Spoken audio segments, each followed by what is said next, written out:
look at what they are, who uses them, why psychometric tests, why they're used, and when maybe in the recruitment process typically you'll see them used. And then more importantly, to give you some tips on how to prepare for them. And we also have included some links so you can test yourselves at home free of charge in preparation for any perhaps applications that you're making. So what are psychometric tests? Well, they're designed to see if you are a good fit for the job you're applying for, and they measure your abilities, behaviors, and characteristics. They fall into two categories. I look at the dark green here, the skills tests, which include aptitude, your basic ability and your basic aptitude, and for things like numbers, numerical, words, verbal, and abstract, which would include situational judgment, decision making, etc. And then on the other side of the coin, there's personality assessments, and they look more at your motivation and your attitude and preferences. So looking at your personality types and traits, and it's important to know the distinction, I suppose, between skills tests and personality assessments. It's nice just to see and just kind of to break those out into separate areas. So who uses them? Well, in Ireland, it's public sector, private sector. There you see Kerry Group, and banks, etc. Some of the consulting houses. Manufacturing, basically they're very, very widespread, and we're going to look at why they're so widespread. The reason they're so popular is they're good at measuring things that interviews and CVs are not. That's basically, as I said at the start, basic aptitude and skills and behaviours that you mightn't be able to glean from an interview. And they are very objective, so they're more objective than human judgment, which I suppose human judgment and people's being subjective in interview can fall foul based on people's innate bias, even some that are subconscious. And they measure the potential of people with limited relevant experience, so quite popular in the graduate space, where perhaps there mightn't be a lot of work history or relatable industry experience. And they're very useful to be fair and efficient. So obviously Ireland is part of the EU. We've got our employment legislation that's been updated every year. And it's a fair way to take large volumes and then just to filter those down. And it's defensible and it's legal. And it's easy to show, to provide feedback against a benchmark. So there's standardized benchmarks and cutoff scores, and the employer with their occupational psychologists will work on these, what works for their teams, what works for their organizations, so you never really know what that benchmark is. It's not something that they advertise in advance. When are psychometric tests used? Well, they're used at different stages of the recruitment process. For, let's say, your big national campaign, and you have huge numbers and you want to dwindle those down, you might use them earlier in the process. So they could be a part of initial application process.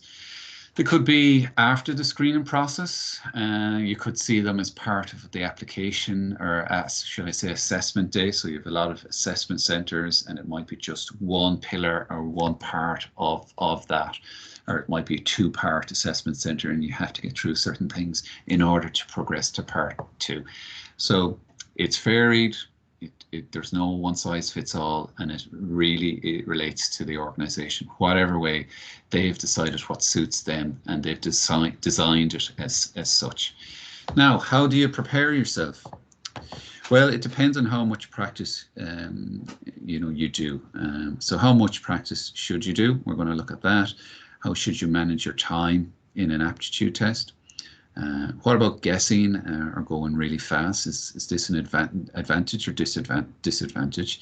What score do you need to get? Should you try to second guess personality questionnaires? Are there right, wrong answers? And perhaps ask who their test provider is. Okay, so here's the tactics, and this is what we would advise: is to follow instructions carefully and ask if unclear. and complete the practice test. So each link you'll be sent, they'll have a practice area. So don't, if there's an option, skip this, don't do that, complete the practice area.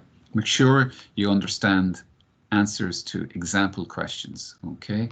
And work quickly and accurately if you're being timed. Do skip questions if you're stuck, and you can perhaps go back to them if you have time and answer them at the end. Mark your best choice, but avoid wild guessing if you are not sure. Tests are often designed, and a lot of people don't realize this, not to be completed, okay?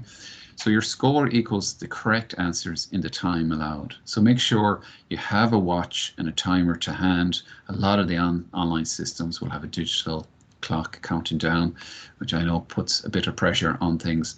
And sometimes there is a possibility to take a retest. You know, if you were sick, you had a doctor's letter, you know, and you really wanted you know, another stab at it, you could. There's no guarantee, and this would depend on the company, request a retake. So just looking at numerical tests and how to prepare for them. Well, the best practice would be to remind yourself of the basics of mathematics, especially if it's not part of your course. So these would be things like percentages, ratios, fractions, currency conversions, etc. Start reading maybe the financial section of the newspapers, you know, so these would be profit and loss reports from different organizations, just to familiarize yourself with numerical information. If you can, and if you have time, you know, in the evening, you could start doing some maths puzzles, and definitely take a practice test. And I'm going to show you some links at the end that you can do that. And that's really just to get used to the format and the time pressure. And you can ask and check if you're allowed to use a calculator or not. And this would be more if you're in a bricks and mortar assessment center and they had a sit down aptitude test. Obviously, virtually, there's probably no way they can check that. Here's an example of a numerical reasoning test. Okay, so there's several companies, they have a price, they have a change in price, and then they have a 12-month history, and they have the dividend share there. And you can see the question. I won't go into the answer here, but you can take a snapshot of this. You can work it out if you wish. There'll be plenty of opportunities for practice with the links I'll give you at the end. Question there is, which share had the largest difference between the highest and the lowest price over the last 12 months? So that would be a typical kind of numerical reasoning question you could face. Okay, looking then at verbal reasoning tests. And again, let's just look at maybe just running into kind of application season and how you can, I suppose, brush up on your verbal reasoning. And that would be to kind of make more of a concerted effort to read newspaper, journals, reports, books, have a go at solving verbal reasoning puzzles, for example, crosswords and word finding. Maybe you don't typically do them, but now you're just going to make a little bit more of an effort over the next couple of weeks, months, etc. Practice reading passages of information and summarizing key points. So I'm just going to show you an example of a verbal reasoning question. So here I just read this. The project was ambitious in its size, complexity, tri-party nature, and in its pioneering of private finance initiative. This difficulty was unavoidable and contributed to the project's failure. However, a more thorough estimate of unknown difficulties and timescales would have enabled the department to better prepare for the project and increase the chance of success. And then just finally, in December 1997, Xsoft in time to complete the project, which should have been inevitable. The department knew from the start how long the project would take. It is questionable whether they would have considered, especially considering the implications of delay on the overall possibility of the venture. So then you'd have two questions here, and just as an example.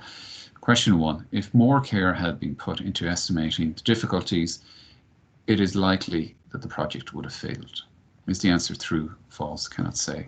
Second sample question there, Xsoft withheld information from the department regarding how long the project will take. So if you want to take a snapshot, again, you can have a look at that after this session. That's just a sample of what you could face in relation to verbal reasoning questions.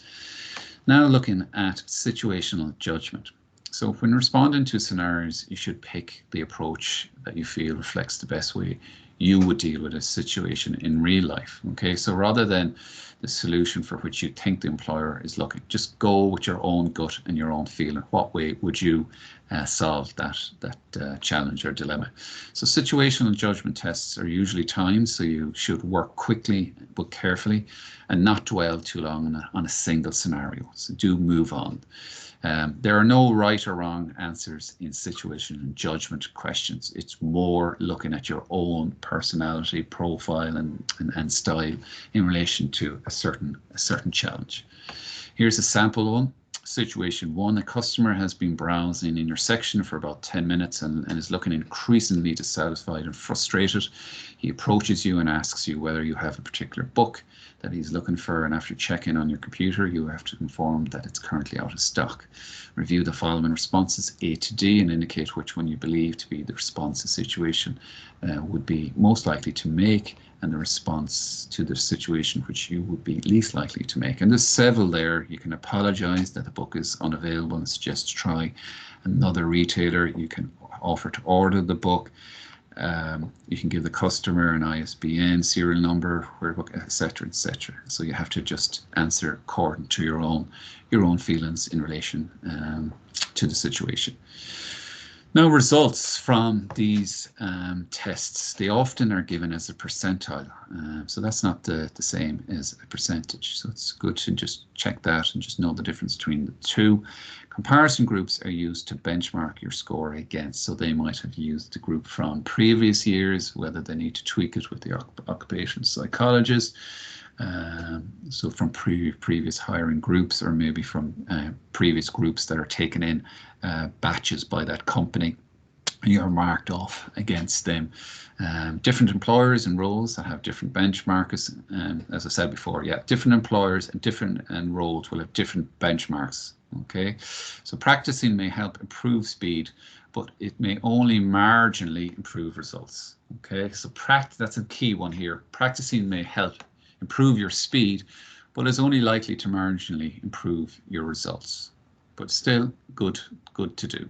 Okay, so we're going to give you a link to our main vendor that we use for psychometrics, which is teamfocus.co.uk. So you just put that into Google and you can see there the home page that comes up. So you just take the test taker login on the right, and that'll bring you into this page. You just put in your particulars. Okay, I think actually just to mention, it's your UL email and password that goes into the previous page there, and then you'll be given 3 options. Okay, you can explore, test, find a career. This is the first one here. Obviously, it's called Take Tests, and you click that, and there's a host of tests available to you, all of which include the ones that we've just went through there. And you can just, I suppose, put in your details, and then the PDF will be sent to you. This is a selection of what's available on Team Focus, which includes resilience scale, a values-based indicator of motivation, emotional EEI questionnaire, numerical, verbal, and abstract, as we spoke about, and that includes situational judgment that we just spoke about there. There's others that include learning styles, indicators, or type dynamic. The latter ones are more your personality preferences, whereas the earlier ones there would have been the skills and aptitude. And another website we've put in there it's very popular, called assessmentday.co.uk, and you can check on assessment day for more sample tests